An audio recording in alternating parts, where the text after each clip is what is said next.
राजनीति में कब क्या हो जाए किसी को नहीं मालूम और ये बात देश के किसी भी कोने में लागू हो सकती है। लेकिन फिलहाल तो हम आपको मध्य प्रदेश की बात बताएंगे, जहां किसी भी वक्त कुछ भी हो सकता है।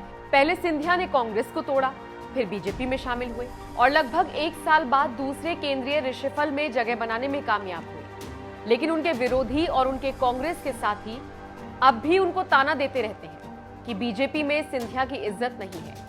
कांग्रेस में थे तो फ्रंट फुट पर खेलते थे, लेकिन बीजेपी में उनकी दशा खराब है और पीछे लाइन में खड़ा रहना पड़ता है। इसके साथ ही साथ अब सिंधिया जी को कई दरबार में हाजिरी लगानी पड़ती है।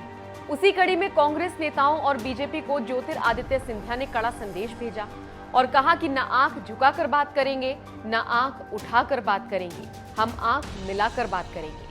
दरअसल मंत्री बनने के बाद सिंधिया पहली बार वीडियो कॉन्फ्रेंसिंग के जरिए भोपाल में बीजेपी कार्यकर्ताओं से जुड़े थे और ई चिंतन शिविर में बातचीत कर रहे थे। इसी जगह सिंधिया ने बीजेपी कार्यकर्ताओं को संबोधित करते हुए कई बातें कही और एक ट्वीट किया जिसकी चर्चा हो रही है।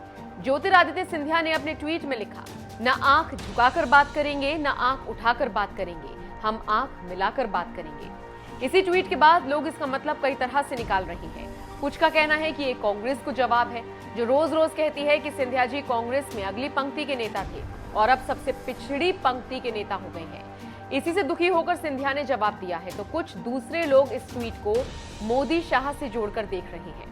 उनका कहना है कि सिंधिया ने संदेश दे दिया है कि झुककर काम नहीं करूंगा और आप लोगों की जी हजूरी भी नहीं करूंगा, और अगर आप लोग जैसे चाहें हमें संदेश देकर घुमा नहीं सकते। लेकिन ये बात सही नहीं है, क्योंकि महंगाई के मुद्दे पर घिरी बीजेपी हाल के दिनों में विदेश नीति को लेकर मुखर है।